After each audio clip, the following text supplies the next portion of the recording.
52. Sunu assurance mooy ku leen di jagleel retraite u jàmm ak salaam. Sunu assurance, notre métier, l'assurance. RFM Radio Futur Média 94 FM Dakar.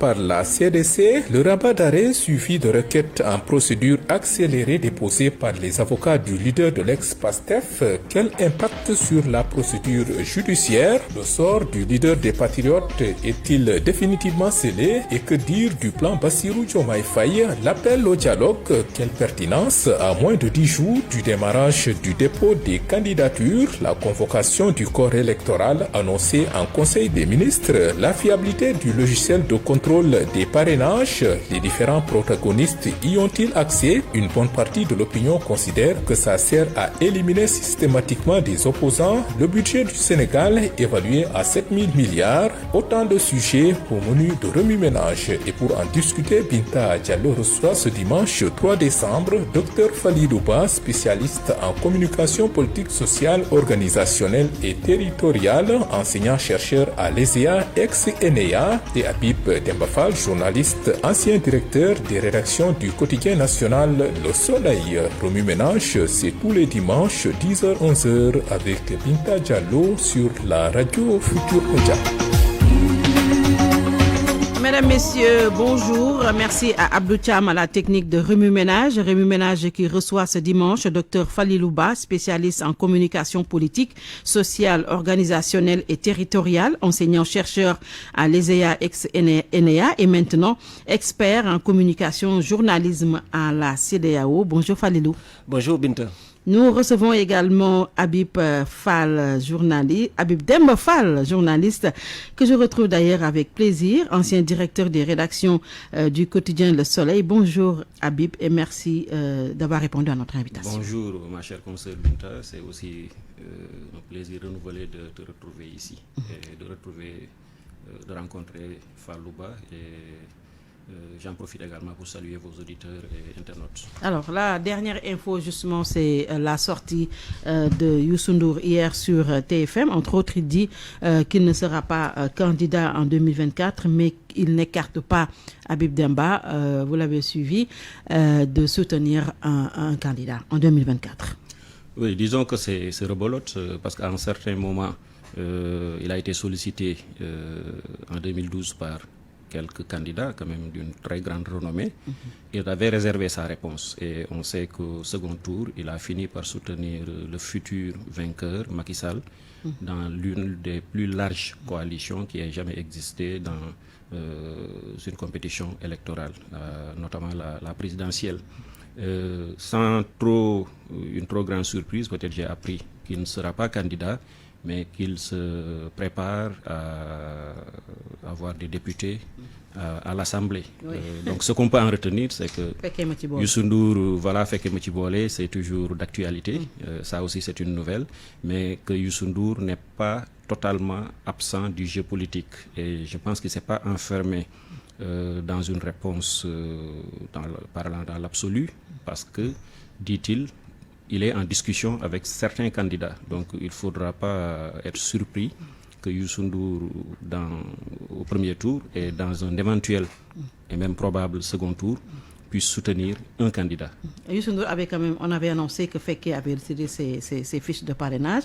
Au dernier moment, il dit qu'il ne va pas se présenter, mais qu'il n'écarte pas de soutenir quelqu'un. Aujourd'hui, est-ce que Youssou Ndour, le leader de Fekke Machibole, est en train de se positionner par rapport à quoi justement? Oui, Youssou Ndour, au plan social ou sociologique, il s'est déjà positionné en artiste de renommée qui a eu à bâtir une base politique avec son mouvement Fekke Machibole en 2011 pour faire face à l'ancien régime libéral de Wade et surtout à Karim Wade, avec qui il avait un contentieux quand même très célèbre. Youssou Ndour également a pu se familiarisé avec les réalités d'un gouvernement en étant ministre et ministre conseiller et il a jugé utile de fermer la séquence. Sa séquence politique ou son séjour dans le gouvernement se ferme avec le départ annoncé du président Macky Sall. Ça, il l'a dit de manière très claire. Une autre séquence s'ouvre qui se présente en 2 temps. Le premier temps, c'est le temps de l'observation. Observer, voir qui est qui et éventuellement accorder son soutien à l'un des protagonistes de cette... Habib, est-ce que Youssou N'Dour est en train d'user de son aura internationale, de l'aura qu'il a pour se positionner, pour avoir un moyen de pression? Aujourd'hui, on est tenté de se demander que pèse réellement Féké Mathibolé. Féké Mathibolé, c'est moins certain. Oui. Comme organisation politique, ça va être franc, structuré et qui s'est massifié. Mais son aura reste intacte au plan national parce que c'est un chanteur de renommée qui a eu à investir aussi dans un espace qui a un fort potentiel d'influence, qui est la presse, avec un groupe assez puissant. Youssou N'Dour existe au plan médiatique, au plan social, artistique et aujourd'hui aussi au plan international, c'est l'un des hommes les plus influents. Mais il reste maintenant à convertir cette aura en électorat. C'est ça peut-être l'enjeu de sa déclaration. Mais même sans être candidat, sans soutenir un candidat, celui qui sera élu devra compter avec Youssou N'Dour comme artiste, Youssou N'Dour comme réalité sociologique au Sénégal. Quand même, c'est un nom qui fait label. Mais Youssou N'Dour aussi comme artiste influent sur la scène internationale. Ça, c'est l'empire qu'il a eu à bâtir et qui va avoir son mot à dire dans l'espace public. Maintenant, Youssou N'Dour, l'homme politique, là, on sera moins affirmatif. Il faudra repasser pour peut-être nous dire ce que vaut réellement ce mouvement. Alors, oui, Youssou N'Dour, hier, il a effectué une sortie sur TFM. Au plan communicationnel, sur le plan, dans le fond, comme dans la forme, quelle analyse, Dr Falilou? Oui, en fait, je pense, comme l'a dit mon co-débatteur, je pense que Youssou N'Dour, quand même, on ne peut pas nier en réalité son envergure internationale, son aura aussi sociologique. Mais, comme il l'a si bien dit également, sur le plan politique, je pense que tout reste à faire. Parce qu'en fait, dans sa démarche, on voit en réalité quelqu'un qui, par moment, est dans le jeu politique, mais dans un moment donné, il se retire du jeu politique. D'autant plus que son mouvement, comme il l'a dit, ne pèse pas forcément dans ce jeu politique, parce que le management de son organisation politique, je pense, n'est pas très bien huilé. Et de ce point de vue, je pense que c'est du réalisme politique ce qu'il a fait hier, c'est en fait de dire finalement qu'il ne peut pas entrer dans le jeu. Il avait fait miroiter qu'il pourrait le faire en prenant des parrainages, mais je pense que ça également, c'était un moment pour simplement miroiter qu'il peut jouer le jeu. Mais le réalisme politique veut qu'en ce moment-ci, par rapport à son aura politique, par rapport au mouvement qui doit le porter, il n'est pas en fait dans les dispositions pour le faire. Maintenant, la communication qu'il a eu à développer est une communication en réalité bien pensée. C'est de dire finalement que je me retire, je suis quelqu'un à courtiser finalement. Et que les gens vont finalement et forcément le courtiser parce que c'est quelqu'un dont seulement le nom, même si le nom sociologique, le nom musical, le nom international pèse. Et il vaut mieux être avec Youssou N'Dour que contre Youssou N'Dour. Et je pense que c'est comme ça qu'il le pense. Il se dit, mais finalement, je suis bien à courtiser et que j'ouvre ici les bras pour quelqu'un qui voudra. En se disant maintenant, je me projette pour les élections législatives, en essayant de massifier mon parti et d'avoir le maximum de députés, il se positionne dans une élection qui va venir plus tard, mais pour cette élection-là, il se réserve en fait... Mais politiquement quand même, son aura, on ne sait pas ce que ça pèse. Aujourd'hui, Youssou N'Dour, chanteur, artiste, musicien, on n'en disconvient pas, l'aura qu'il a, mais au plan politique, est-ce que ça ne s'est pas quand même effrité? Parce qu'on ne sait pas ce que pèse réellement Féké Mathibolé. Mais oui. Est-ce que Youssou N'Dour peut continuer à être un faiseur de roi? Oui, en fait, au plan politique, sincèrement non. Parce qu'en réalité, c'est quelqu'un en fait qui n'a pas pu massifier son mouvement. Et son mouvement n'a pas pu compter à travers des ténors qui peuvent en réalité porter ce combat-là et sa communication. En réalité, dans Féké Mathibolé, la seule constante reste Youssou N'Dour. Et c'est un Youssou N'Dour qui, dans des moments précis, se trouve dans le jeu politique, mais dans de longs moments, parce qu'il a d'autres activités, il sort en réalité du jeu politique. Parce que pendant tout le long, en réalité, de ce magistère-là, on l'a vu comme un ministre en arrière-plan. Et son mouvement politique n'a pas été fortement mobilisé. Et de ce point de vue, je suis entièrement d'accord quand je dis que Youssou Ndour, peut-être sur le plan politique, ne peut pas en réalité faire jouer les cartes. Mais en fait, quelqu'un qui doit porter le Sénégal doit porter également avec des influenceurs. Et avoir Youssou Ndour de son côté, c'est déjà une carte intéressante. Et je pense que c'est à ce niveau-là qu'il peut jouer sa carte. Mais si on doit en réalité l'amener à retravailler, c'est de lui dire en réalité qu'un mouvement, on le fait vivre, on le fait vivifier. Et de là, lui, il n'a pas besoin forcément d'être au cœur, mais en réalité animer le parti par des gens qui peuvent porter le parti, parce que Féké Matibole a eu quand même, dans sa naissance, quand même un positionnement intéressant en faisant en réalité le duel avec des gens qui étaient là. Et c'est ça qu'il a positionné. Il avait également bénéficié de la victimologie qui est chère en fait aux hommes politiques. Et aujourd'hui, maintenant, quand il est dans le parti au pouvoir et qu'on ne l'entend pas, quel que soit ce qui se passe, on se rend compte que finalement, il devient de plus en plus... Mais il sait choisir les moments. Oui, il sait choisir les moments. Et ça, c'est intéressant. Et d'ailleurs, la sortie d'hier montre en réalité qu'il sait choisir les moments. En fait, le cadre... Je ne jugerai pas du cadre, parce que le cadre dans lequel il a fait sa déclaration me semble un peu terne. Il pouvait en réalité retravailler ce cadre-là, avoir quand même une dimension, de lui donner encore une dimension beaucoup plus intéressante, faire des annonces, parce que Youssou Ndour qui va prendre une décision, ne serait-ce que faire l'annonce, ce serait intéressant et les gens auraient l'écouté. Mais je pense que c'est passé un peu inaperçu, parce que quand même il n'a pas beaucoup travaillé le cadre. La communication également, à mon avis, a été un peu terne.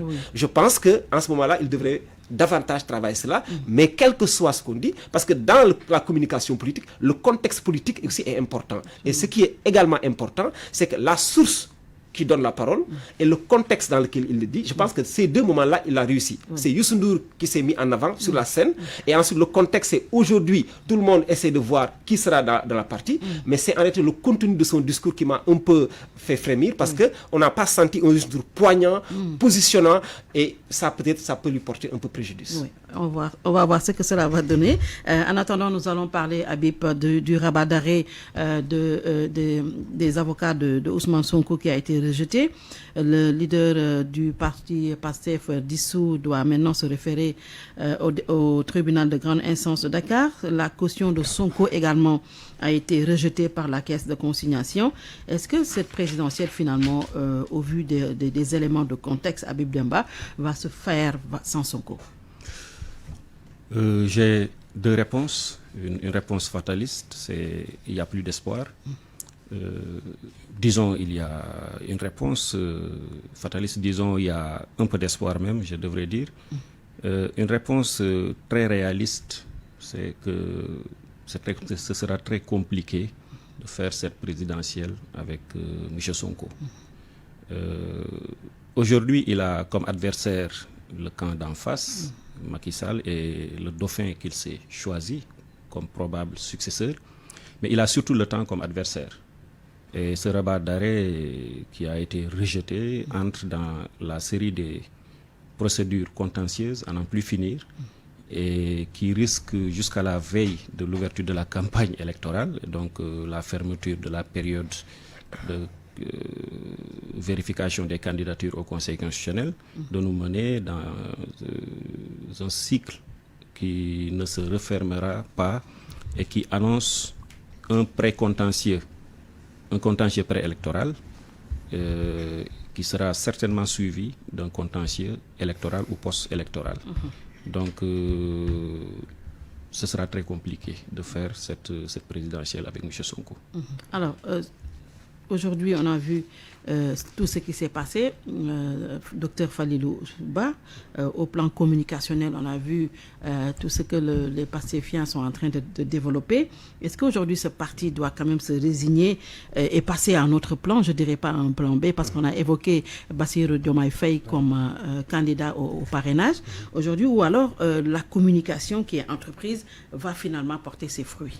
En tout cas, ce qui est sûr, pour reprendre Habib Demba Fall, c'est que en fait, ce qui est factuel, c'est que chaque jour qui passe, en fait, nous reproche en réalité de l'horizon temporel qui fait que Sonko quand même ne sera pas dans la partie.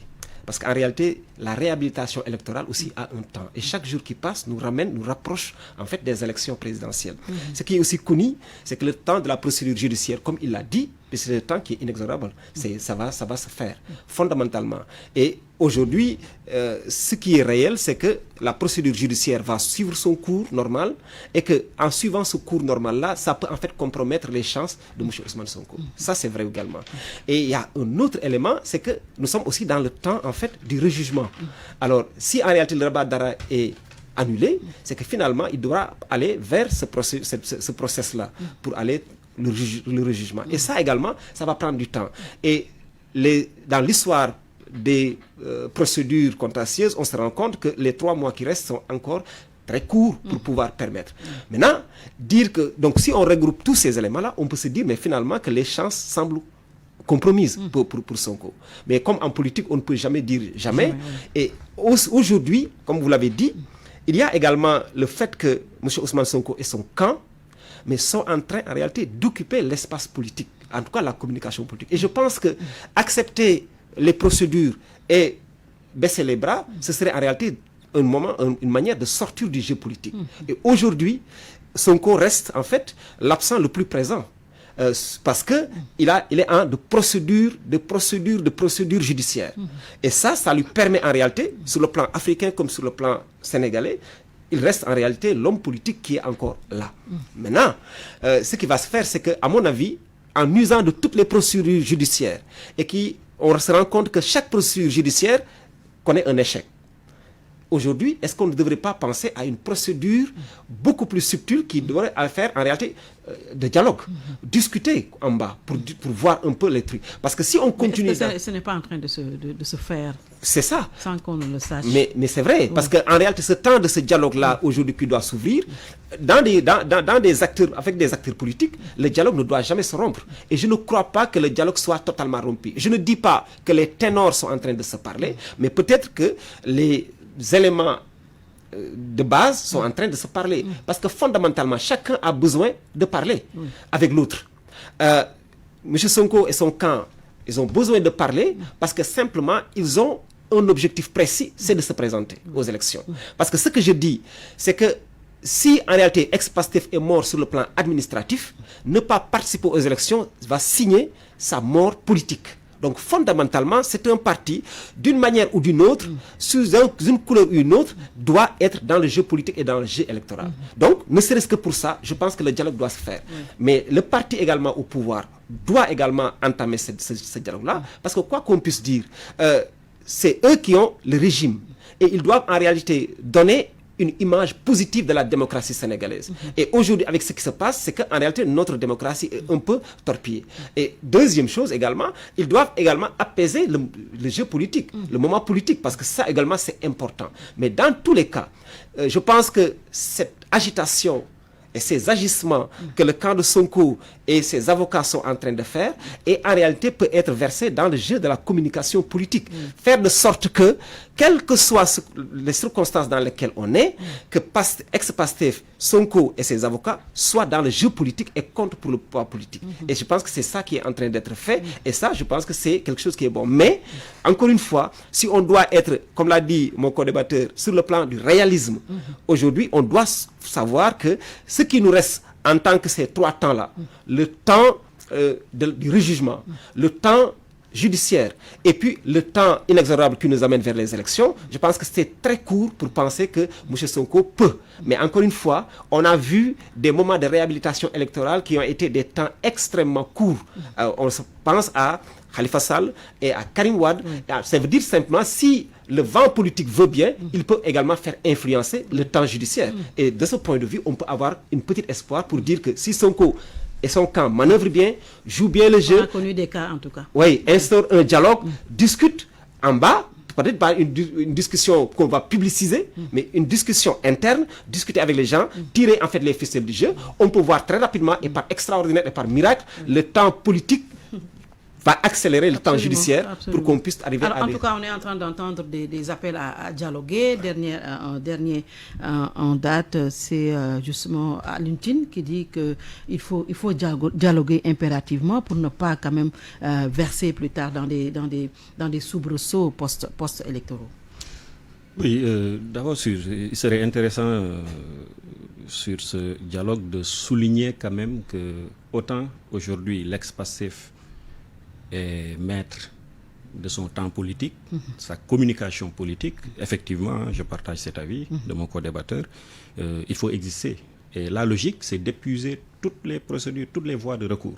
Ça, quand même, c'est de bonne guerre.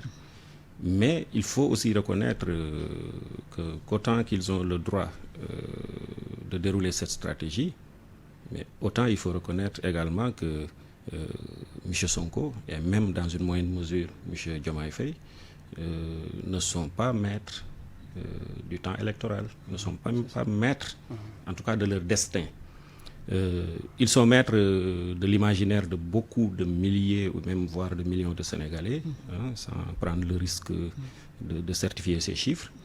Mais aujourd'hui, force est d'admettre que, en termes de procédure, les dossiers, surtout les derniers dossiers, les chefs d'accusation, mais c'est très lourd. C'est des chefs d'accusation très lourds. Et M. Sonko aussi a eu d'autres antécédents en termes de condamnation. Le dossier est un peu plus lourd quand même que le dossier de M. Diomaye Faye. Et que pour épuiser ça, à titre de comparaison, Khalifa Sall et Karim ont été jugés. M. Sonko et Diomaye Faye n'ont pas encore été jugés pour ces chefs d'accusation.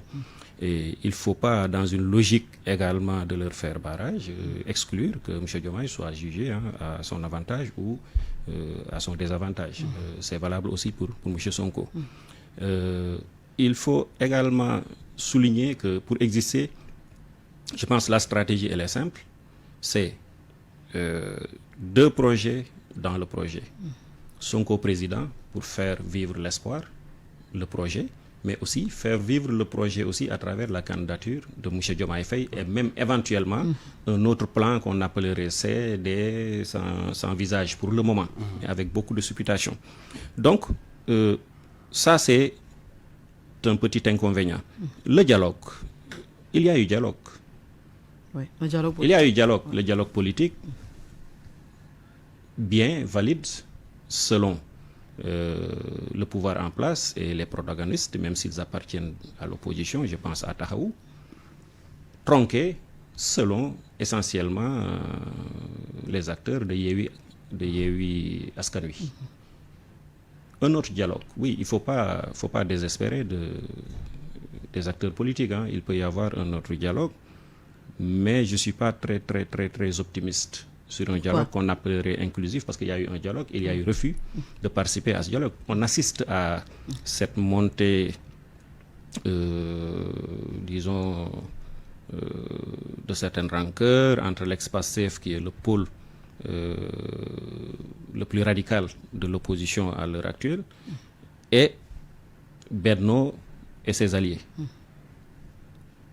Mais c'est la suite logique du refus de dialoguer de Yewwi.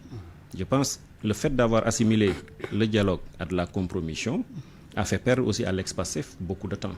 Que se serait-il passé si l'ex-Pastef avait accepté avec Yewwi d'aller au dialogue et de voir l'actuel président même renoncer à une éventuelle 3e candidature? Est-ce qu'on aurait eu cette procédure, mais avec 8 ou 9 chefs d'accusation qui essentiellement tournent autour de la stabilité de l'État? Est-ce qu'on aurait eu cette procédure qui a conduit M. Sonko en prison? Est-ce qu'on se serait contenté? Est-ce que le dialogue est trop tard? Faut pas parler dans l'absolu pour dire que c'est trop tard. Ce serait refuser à l'espace public sénégalais une des vertus qui puisse quand même permettre d'apaiser, parce que la classe politique, toute obédience confondue, a besoin de dialoguer, a besoin d'un consensus fort, dynamique sur l'essentiel. Et l'essentiel, c'est une gouvernance citoyenne. L'essentiel, c'est que les Sénégalais se sentent dans une société de justice, à défaut d'avoir une société juste. L'essentiel, c'est qu'il y ait des ressources nationales pour tous. Voilà. Et l'essentiel aussi, c'est qu'on ne se contente pas de penser que notre démocratie doit se limiter, se contenter du temps électoral. Au lendemain du 25 février, on aura élu un président, mais il y a beaucoup d'urgences démocratiques qui resteront à faire. Il y a beaucoup d'urgences sociales qui resteront à être prises en charge. Et ça, c'est la réalité. Donc, il faut que cette classe politique, au-delà même de l'élection du futur président, travaille à apaiser la situation, travaille à construire un espace public ouvert, tolérant, inclusif, et travaille également à faire accepter par les citoyens certaines lois de la République, parce que aussi, autant on peut dire qu'il appartient au pouvoir en place d'apaiser la situation, mais l'opposition aussi, mais ne peut pas être exempté de ce devoir d'apaisement. Nous avons besoin de ça. Ce qui s'est passé en mars 2021 et qui s'est passé en juin dernier, mais ça, c'est le visage hideux de cette démocratie. Il y a eu beaucoup de dérapages de part et d'autre. Ça aussi, il faut le reconnaître. Pour moi, conquérir le pouvoir, il y a aucune cause, mais qui vaut la vie de 2, 3, 500 Sénégalais. Ça, quand même, il faut le dire de manière... C'est des consensus qu'il faut construire, qu'il faut figer dans le marbre pour en finir avec ces cycles de violence. Et ces cycles de violence, c'est quoi? Tant qu'on n'aura pas déconnecté les agendas personnels de l'agenda républicain, nous ferons face au lendemain du 25 février au choc des ambitions. Absolument. C'est simplement ça. Reconnaître donc aujourd'hui que l'agenda de M. Sonko, l'agenda de M. Amadouba, de Youssou Ndour ou des autres est un agenda qui est primordial, mais revient également à reconnaître qu'il y a un agenda républicain, mais qui surclasse ces agendas personnels. Moi, je refuse de croire qu'en l'homme providentiel, dire que c'est X ou Y. Je crois en un pays qui se réconcilie avec lui-même, qui se réconcilie avec sa démocratie dans un ancrage social et pas simplement dans un ancrage électoral ou électoraliste. Alors, est-ce qu'on n'est pas en train en ce moment de brouiller quand même la majorité silencieuse, parce qu'on est en train quand même, on s'achemine à moins de 3 mois de la présidentielle, le corps électoral a été convoqué, mais on entend de part et d'autre un report de la présidentielle, il faut dialoguer.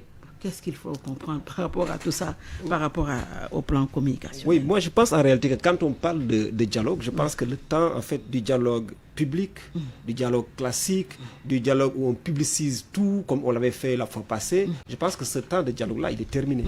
Parce qu'aujourd'hui, on ne peut plus revenir en réalité sur le dialogue classique, convoquer, faire une publicité, montrer tous les partis politiques reviennent autour d'une table, discuter encore pendant des semaines. Je pense qu'on ne parle plus de ce temps de dialogue-là. Le dialogue qu'on est entré, c'est un dialogue plus en sourdine. Souterrain. C'est souterrain. Des dialogues, des discussions qui doivent, à mon avis, ne jamais être rompus dans une république. Surtout quand on a en réalité en face 2 camps qui s'affrontent. Et entre ces 2 camps-là repose un peu la stabilité du pays.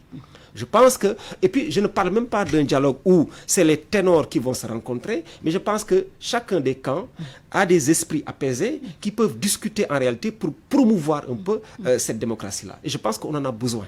Je ne dis pas que ça va se faire, mais je me dis qu'on est obligé, ou on devrait fondamentalement, pour l'intérêt supérieur de la République et avoir en réalité consolidé notre démocratie, développer ce dialogue-là souterrain, ce dialogue-là. Et je pense que tout le monde va y gagner. En tout cas, les 2 camps vont y gagner.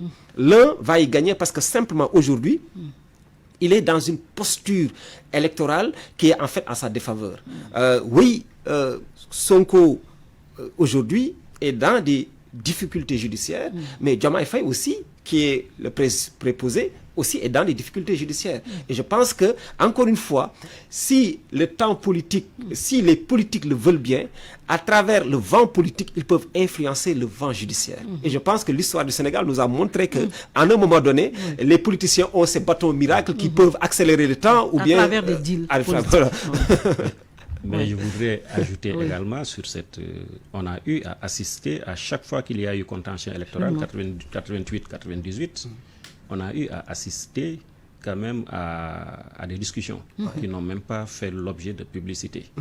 Mais faudrait-il qu'il y ait 2 acteurs conscients qu'à un certain moment de l'histoire, que les intérêts supérieurs de la nation, comme disait bien le président Abdou Diouf, sont au-dessus des agendas personnels. C'est pourquoi un de mes anciens professeurs m'avait dit une fois, et c'était assez contestable à nos yeux à l'époque, mais l'histoire lui donne raison, que Ablaye Wade était le meilleur allié de Diouf. Parce que Wade disait qu'il gérer le mécontentement populaire. Mais cela ne l'empêchait pas, à des moments très cruciaux de la vie politique, mais d'aller discuter du Sénégal avec Abdou Diouf. Tout le monde se rappelle de la main tendue d'Abdou Diouf, l'appel de la Korité en 88, qui a débloqué une situation très difficile. C'est vrai. Et on a eu aussi, à chaque fois qu'il y a eu un enjeu de pouvoir, vous vous rappelez l'initiative IDEWA, l'initiative pour le départ d'Abdoulaye Wade, qui était jugée anticonstitutionnelle par Mouché Wade. Mais à la veille de la présidentielle 2007, il y a eu un minimum de consensus sur le jeu électoral. Et dernier exemple aussi également, mais tout le processus qui a mené à l'alternance. Mais ça a commencé au moins 10 ans plus tôt, avec toutes les initiatives pour la transparence des élections, qui ont rendu possible l'alternance en 2000, avec une parenthèse peut-être sombre des locales de 96, où, pendant lesquelles le président Diouf avait reconnu que les urnes étant dans la rue, que cette élection était la plus mal organisée. Donc ces consensus, il faut 2 acteurs pour dialoguer. Mais s'il y a 2 jusqu'au-boutistes... Oui, c'est pourquoi moi je ne désespère pas en réalité. Tout ce que vous venez de dire en remontant l'histoire, ça nous montre en réalité que donc le fil du dialogue n'est jamais rompu entre deux acteurs politiques, surtout si c'est des acteurs politiques majeurs, et dans un moment crucial. Et je pense qu'aujourd'hui, encore une fois, les 2 jusqu'au boutistes, peut-être c'est la tête, mais je crois espérer que dans le giron de ces partis et de ces coalitions, il y a des têtes apaisées qui peuvent porter le discours. Parce que quoi qu'on puisse dire, on arrivera fondamentalement à des discussions. Parce que cette tension-là qui couve ne permet pas en réalité d'aller vers des élections apaisées. Aujourd'hui encore, comme vous l'avez dit, mais nous sommes en réalité vers des élections où tout est brouillé. Les appels au report, parce que les gens qui appellent au report considèrent que les circonstances ne sont pas fondamentalement... Situation de ni paix ni guerre. Ni paix ni guerre. Oui. Et je pense que en convoquant le corps électoral avec ce décret-là qui a été acté par le président de la République, c'est une manière également de couper court en réalité à toutes ces rumeurs-là. Mais parce que aujourd'hui, je pense qu'il est bon de le faire parce que la tension politique qui est là pouvait en réalité susciter le doute que est-ce qu'on peut le faire. En réalité, on est en quoi? On est dans des procédures judiciaires.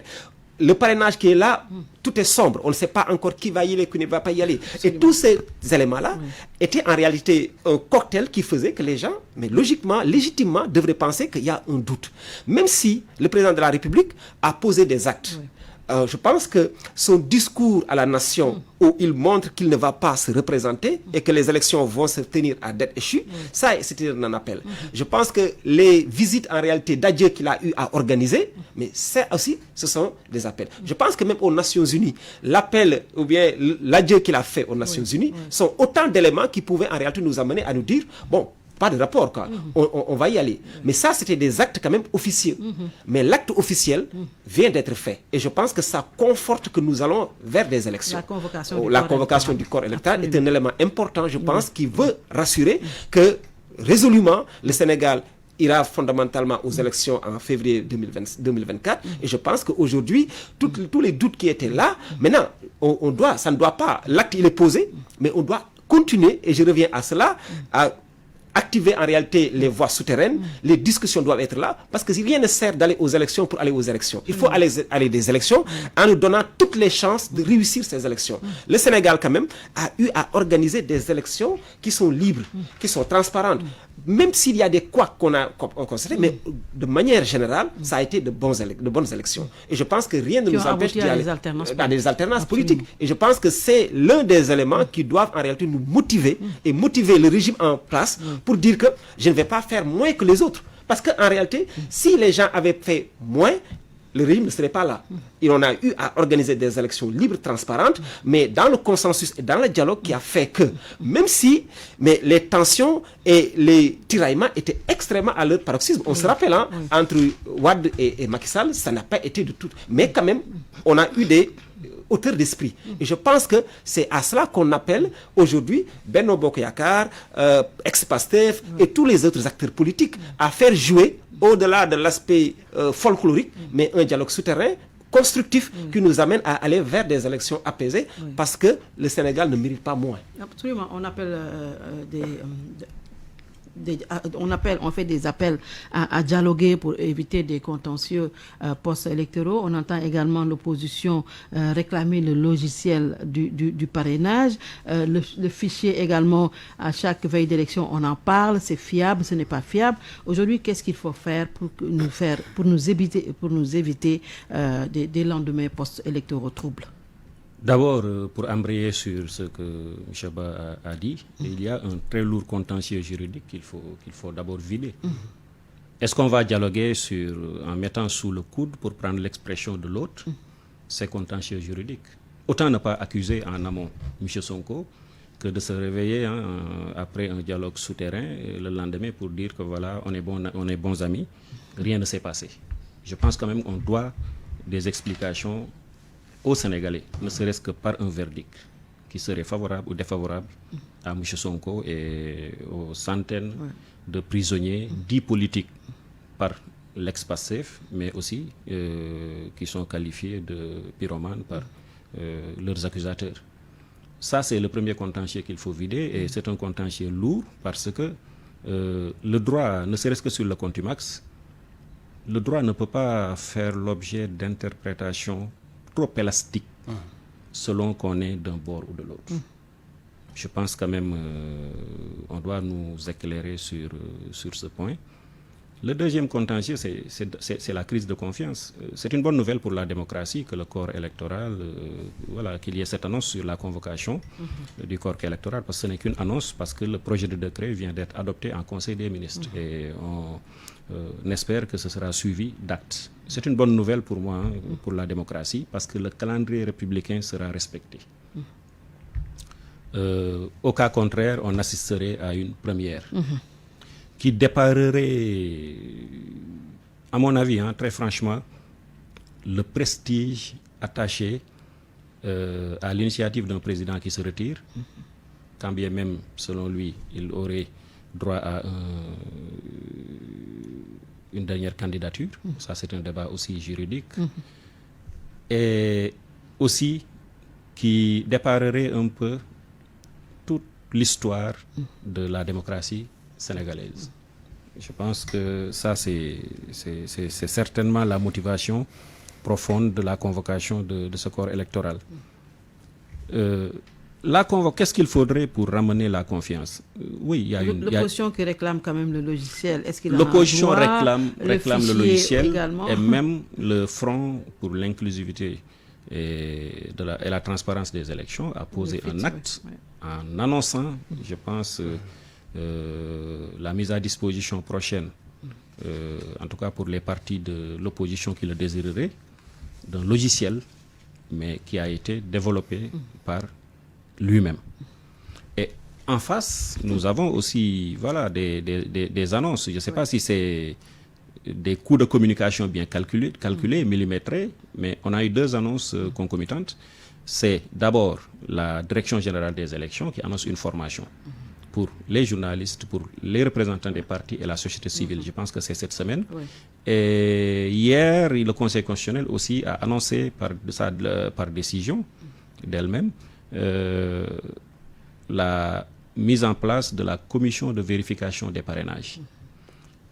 Et dans un des articles, je pense que c'est l'article 5 de cette décision, il est dit que lorsque la vérification sera faite pour un candidat, ses mandataires seront présents.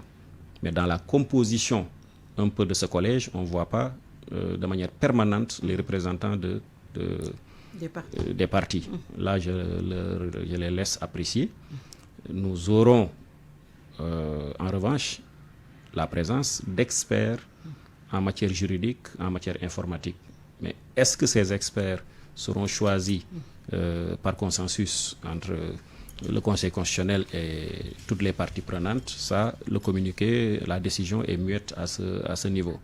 Mais ce qu'il faut, en tout cas, tout au long de ce processus électoral, c'est ramener la confiance entre les acteurs. Aujourd'hui, cette confiance est rompue parce que parmi les griefs qui ont été rendus publics par l'un des conseils de M. Sonko, à savoir le Maître Cirelli, l'avocat, et le F24, ces griefs tournent essentiellement autour d'une administration qui se caractérise par un parti pris, par un logiciel non disponible, par l'impossibilité de vérifier la présence effective de ceux qui sont inscrits, qu'ils soient électeurs ou éligibles. Et ce contentieux aussi, c'est un contentieux qui me paraît assez lourd et qu'il faut mettre sur la table. Maintenant, il faut reconnaître qu'au plan institutionnel, organisationnel, la voix du Conseil constitutionnel est prépondérante. Absolument. Que l'opposition se mette à la marge pour développer son logiciel ne peut avoir qu'un caractère politicien plutôt, et pas un caractère institutionnel valide au sens des outils que la République met à la disposition de tous les acteurs. Alors, on a vu que la DGE l'a dit, que 266 fiches de parrainage ont été retirées, mais depuis que le dépôt de la caution a démarré, on a vu que ça marche à part de coméléon. Comment expliquer tout ça? 266 personnes qui vont retirer, maintenant pour déposer les 30 millions de caution, on ne les voit presque pas. Mais je pense qu'en fait, c'était à l'occasion de plateau. Il y a un business autour de tout ça. Mais c'est ça. Moi, je vais dire, lors d'un plateau ici, je pense qu'en réalité, tous ces parrainages-là qui sont déclarés, en réalité, mais relèvent beaucoup plus d'un jeu, quoi. Et il y en a beaucoup, en réalité, qui en font, en réalité, un jeu d'influence. C'est-à-dire, je vais prendre des fiches de parrainage, je vais me positionner sur le plan politique pour pouvoir mieux négocier. Parce qu'en réalité, quoi qu'on puisse dire, aujourd'hui, on est dans le champ politique, on se rend compte des candidatures à la candidature qui sont très sérieuses, sur lesquelles on ne peut pas douter. Et il y a de ces candidatures à la candidature sur lesquelles on peut véritablement douter. Parce qu'en réalité, je pense que mais le pouvoir électoral, l'élection présidentielle, c'est très sérieux pour en réalité venir simplement comme ça du néant, ex nihilo, et puis dire que je fais partie. On ne peut pas contester à n'importe quel Sénégalais de jouer et d'aller dans le champ électoral. Mais je pense que l'histoire politique nous a montré qu'en réalité, que l'itinéraire, la trajectoire politique, mais compte aussi pour un enjeu électoral. Et je pense que quand on regarde, quand on essaie de voir les visages de toutes ces personnes-là qui aujourd'hui se lèvent pour aller prendre des fiches de parrainage, qui se réclament, etc., on en voit en fait beaucoup qui n'ont pas en réalité une trajectoire, une carrure, une dimension politique qu'on peut en fait le reconnaître pour arriver à cela. D'autant plus que même si Youssou Ndour, qui a cet aura international, qui reconnaît qu'aujourd'hui qu'il n'est pas dans les dispositions pour pouvoir y aller, mais je pense qu'il y a beaucoup de gens qui, avec une envergure moins importante que Youssou Ndour, une envergure politique, qui sont là. Et cela va de plus en plus, on ira en réalité vers la réalité. Et cette réalité-là, l'un des éléments de la réalité, c'est ça. C'est-à-dire, déposer la caution, les gens traînent les pieds. Absolument. Et je pense que les gens l'ont fait parce que simplement, ils attendent l'appel des autres. D'autant plus que même si j'ai des parrainages, je peux mieux négocier que si je n'ai pas de parrainage.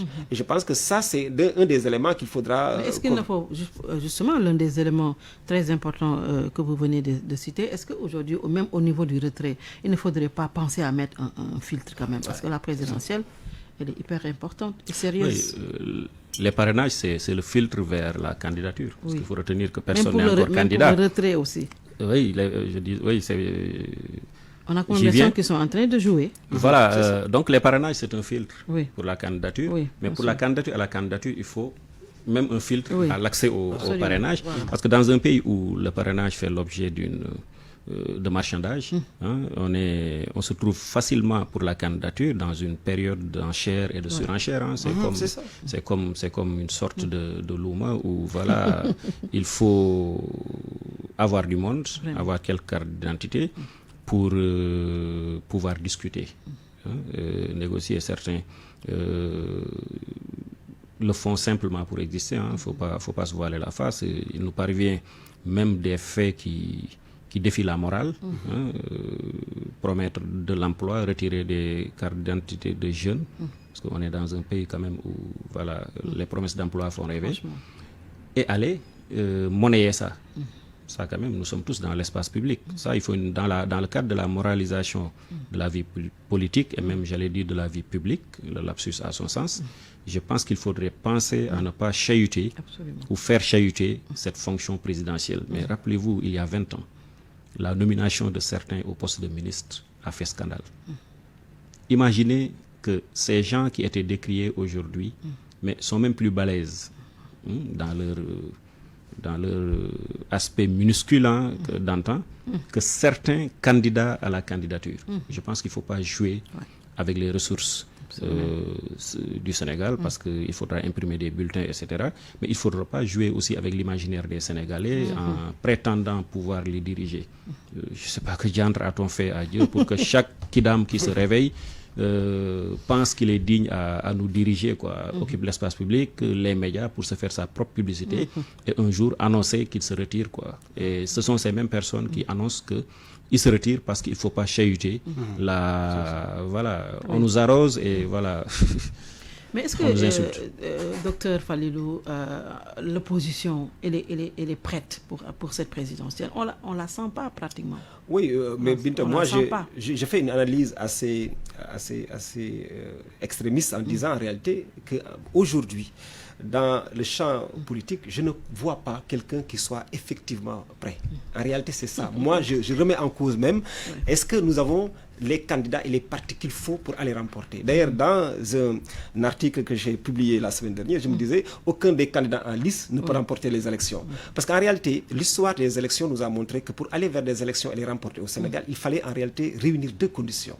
Il fallait un grand homme politique, comme de la pointure de Senghor, de Abdou Diouf, de Abdoulaye Wade, de Macky Sall, et il fallait également être porté par un grand parti, une grande coalition, de la trempe de PS, de PDS et de la coalition Benno Bokk Yakaar. Aujourd'hui, de tous ces candidats-là ou de ces partis qui sont en lice, soit vous remplissez l'un et que vous ne remplissez pas l'autre, ou vous remplissez l'autre, vous ne remplissez pas l'un. Parce que si je prends comme des cas d'école, si je vous dis, mais la coalition Benno Bokk Yakaar, qui est une très grande coalition sur le plan de son nombre de mouvements, de la durée au pouvoir, de quoi qu'on puisse dire, la capacité à se garder en une bloc jusqu'à 12 ans, oui, mais Amadou Ba, il est qui? C'est un grand homme des impôts, mais il a été un ministre assez terne des Affaires étrangères. Il a été un grand Premier ministre qui n'a pas eu un bilan extraordinaire et il n'a pas pu même réunir son camp.